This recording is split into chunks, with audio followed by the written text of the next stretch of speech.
Please join me in welcoming the People's Manager, Mr. Kunal Vasudeva.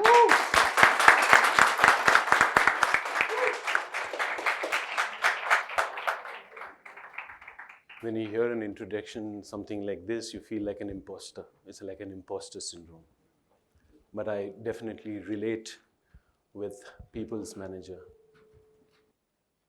I've always said, आप हो तो हम हैं, आप नहीं तो हम कुछ भी नहीं, right?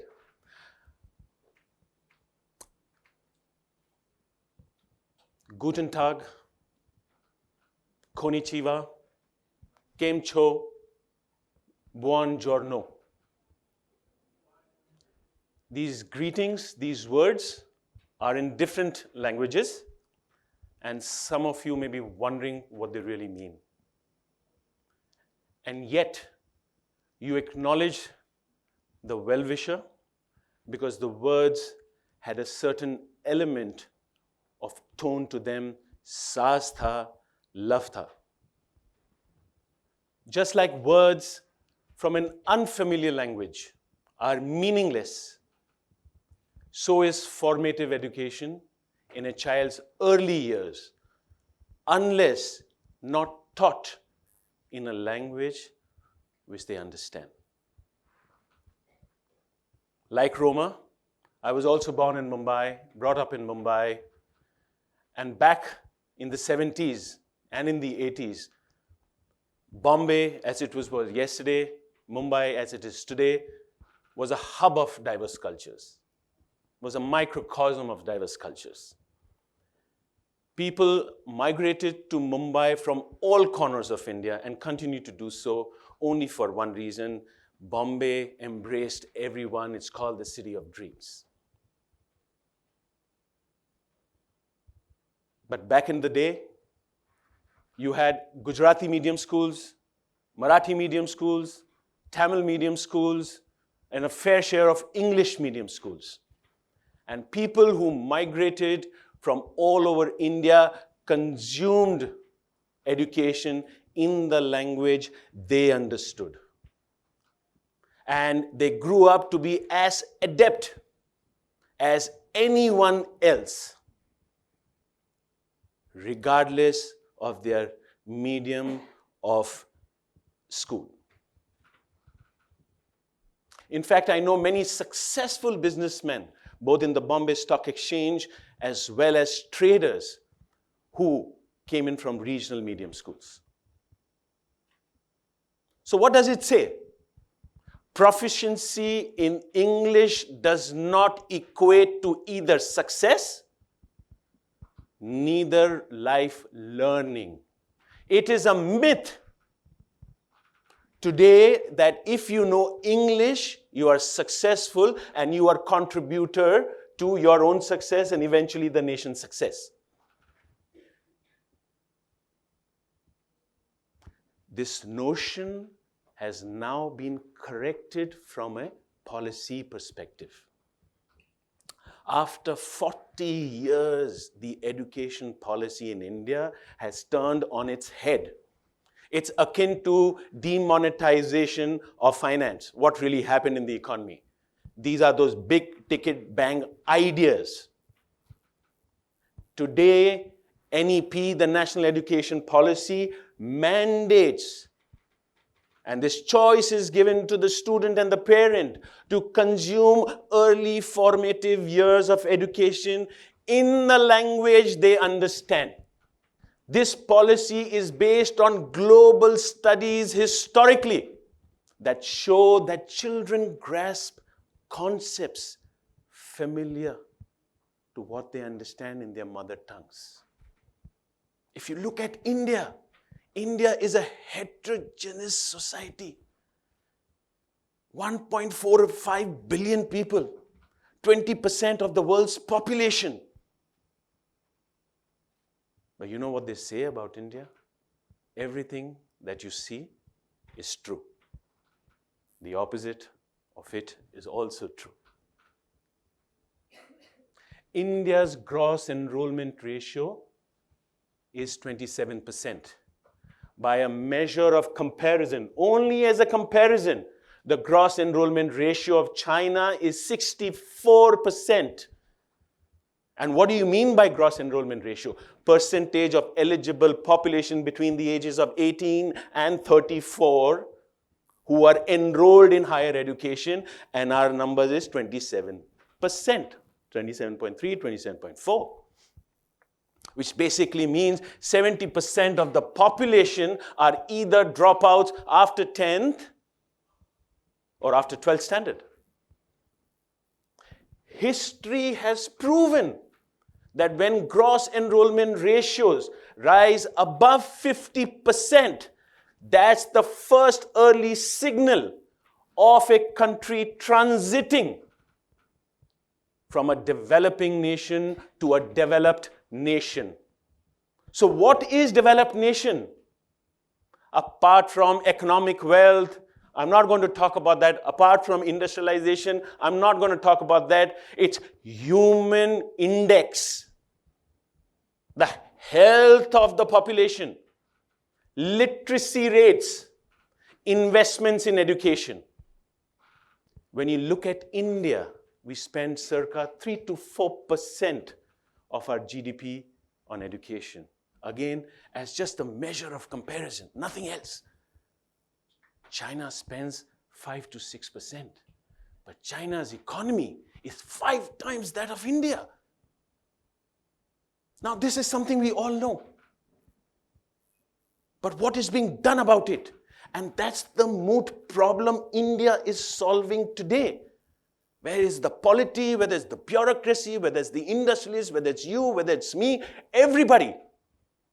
The ambition for India in the near term is to become that $10 trillion economy.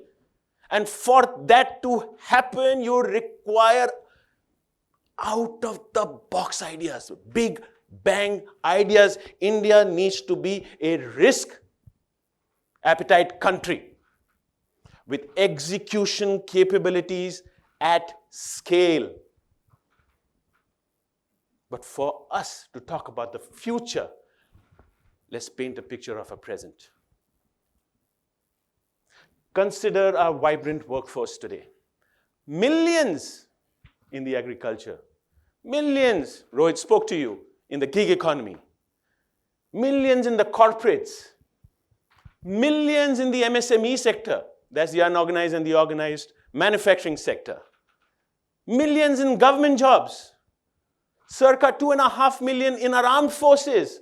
3 million globally renowned diaspora. But delving into the backbone of our economy is 111 million people working in the MSME sector in India. Remember this 111 million people. That's roughly the size of Mexico. However, the unfortunate part, the opposite of it is also true. The unemployment rate is also 24%. But again, I can't even imagine the percentage of youth who are school dropouts, who don't even feature in the employment statistics of India.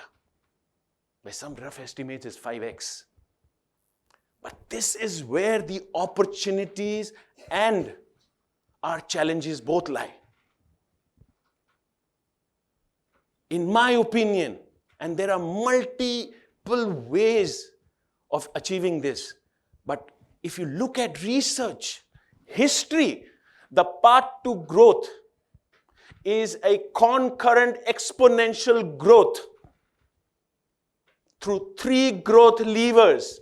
We need to produce more, we need to innovate more, and of course, digitization. For the produce part, the story of China is similar to ours. Once they stood where we stand today, 402 million people in China are in the MSME sector. By source of comparison, India is at 111 in organized and unorganized. So what was their strategy? What did they do what was right? For that, the story goes back to the 1970s, and that's where they liberalized their economy. But they also recognized that their rural population was their biggest asset.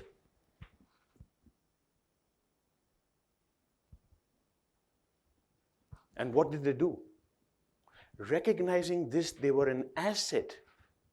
They recognized their tactile skills, the skills which they worked with their hands. They recognized that. And you know what they did with that? They pinpointed provinces in China, aligned it with the tactile skills of that province, and they created specialized industry hubs in that province. But before that, they invested heavily in vocational education system. So what it did, in the province, it matched the tactile skills. They asked the vocational training education system to work alongside with the industry, and they created these giant specialized industrial hubs. But the planning started 5 years before the factories would be put up in China. 5 years before. So they primed up the sector, they primed up the youth, they primed up the population with the right skills, and 5 years later, they had the manufacturing hubs, which was created. Today, this system in China operates seamlessly, as if it was an autopilot. So globally, it's clear that the definition of education is beyond the realm of traditional graduate studies and undergraduate studies, postgraduate studies. Take the case of Australia's TAFE. Take the case of Germany. Now that's a very interesting insight. Germany has this dual education system of apprenticeship and education, which they've been running successfully since post-war World War II. Approximately half of German students opt for the apprentice system in their high-end manufacturing right after grade 12. Historically, Germany's youth population, if you kind of look at that, the unemployment rate is low. India needs to adopt similar models based on our culture, based on our demographics, based on our topography. What would this lead to? Integration of millions into the manufacturing sector. The NEP 2020 has corrected this. In NEP 2020, vocational education now finds itself in mainstream education. It is mandated. You will have to learn skills, real skills, life skills, along with your graduate studies and undergraduate studies. We have corrected this. The Prime Minister's pet project, which is called the Pradhan Mantri Vishal Kaushal Vikas Yojana, today is skilling 1.3 million people. They are in the vocational training education centers. But remember, we need to compound from here if we need to reach our dream of $10 trillion. History has shown repeatedly that societies advance when rural population are given the right skill sets and rural populations are educated. But history has also demonstrated time and time again that there are better answers to only one form of education. Which gets me to the innovation part. We spoke about the produce part.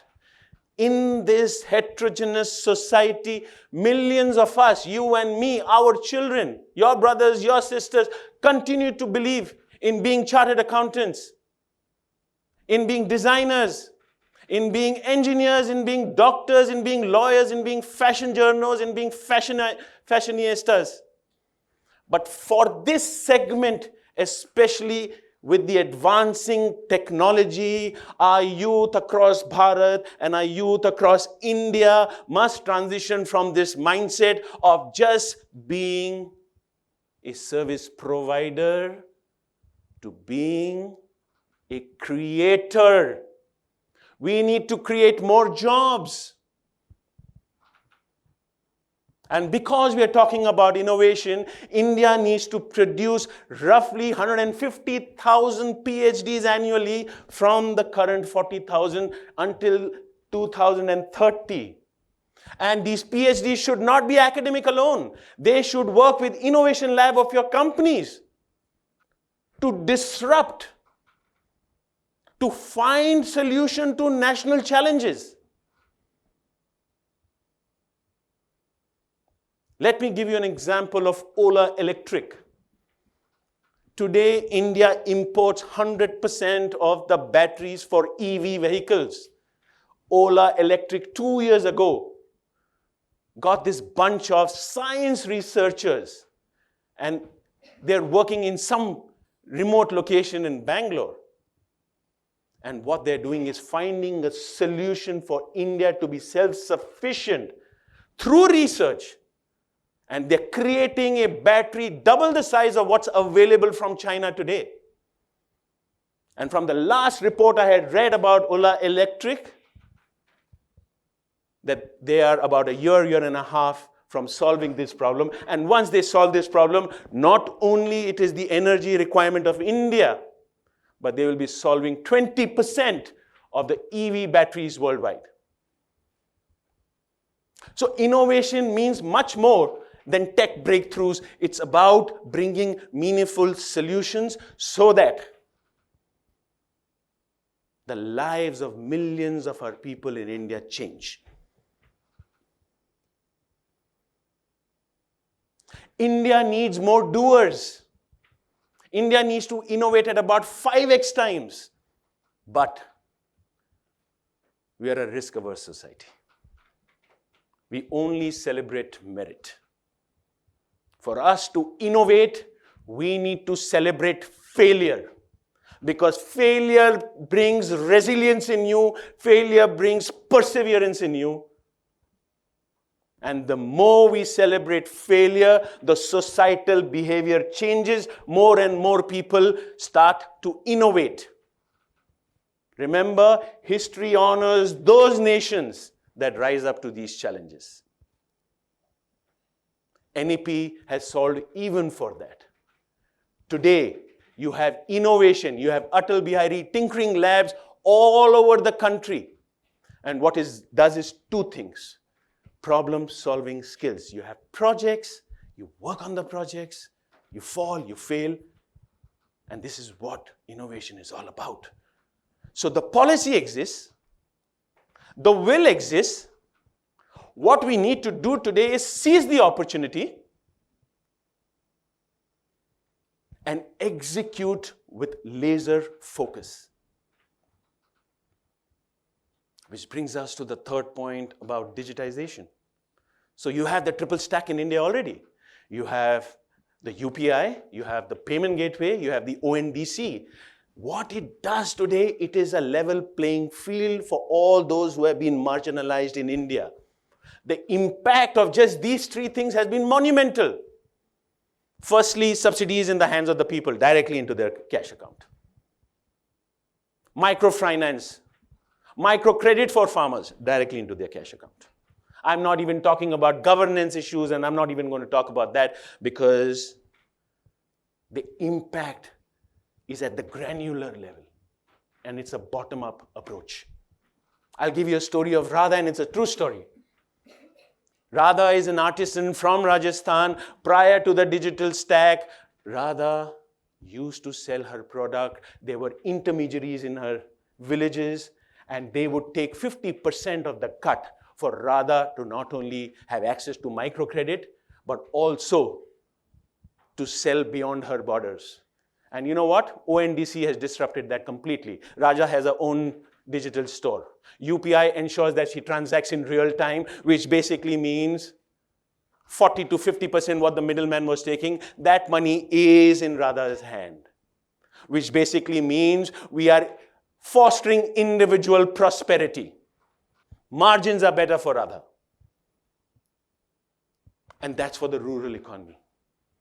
But if you want traditional education to reach the masses, to our 1.4 billion people who, apart from tactile skills, want to get into graduate, undergraduate studies and serve.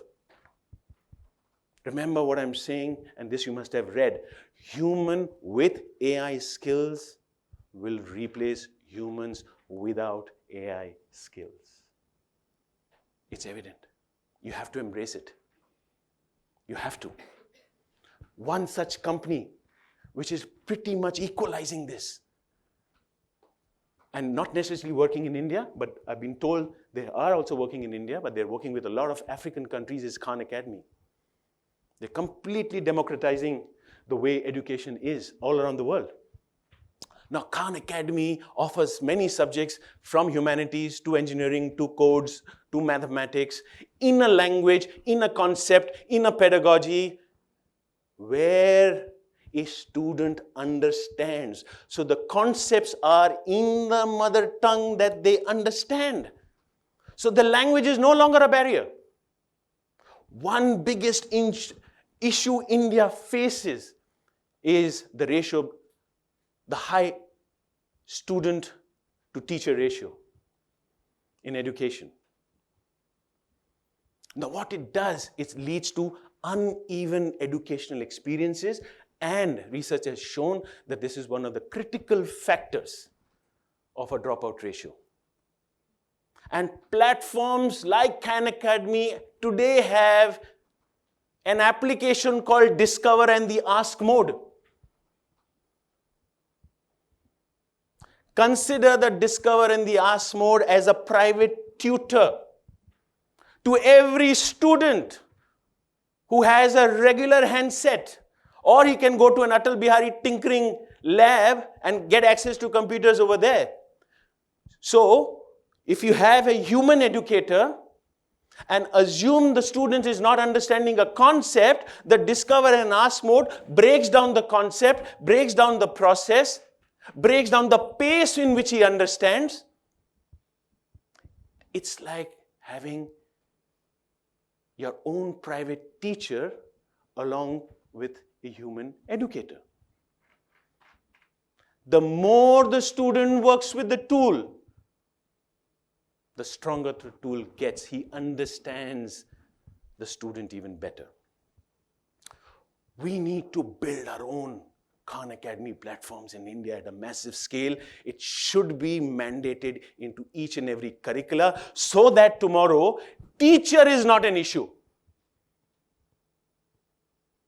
Every student can have its own teacher. That is the power of tech. The ideal classroom in the future, and I'm telling you it's inevitable, is an AI tutor and a human tutor working alongside each other. So the tech exists, again, the platform exists, the adaptability is feasible now. As per the last Department of Telecommunication reports, India will have 5G in all corners of India in the next 12 months. Which basically means the future of digital future is also within our grasp.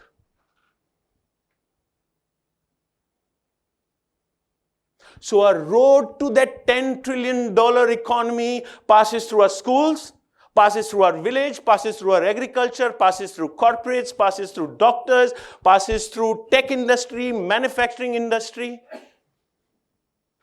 passes through also the dollar remittances of our Indian diaspora from abroad. The dream is where Bharat and India are in harmony, where every student, every citizen contributes to a prosperous Bharat, to a wiser Bharat, and to a more skilled India. And India recognized not by its numbers, but its empowered, billion and a half mindsets. Empowered billion and a half. If I take a brush and I dip it in red and I paint a full circle, the red will go into pink and the pink will go into white. Right? So the red paint is what Durga wears. The pink paint is what Lakshmi wears.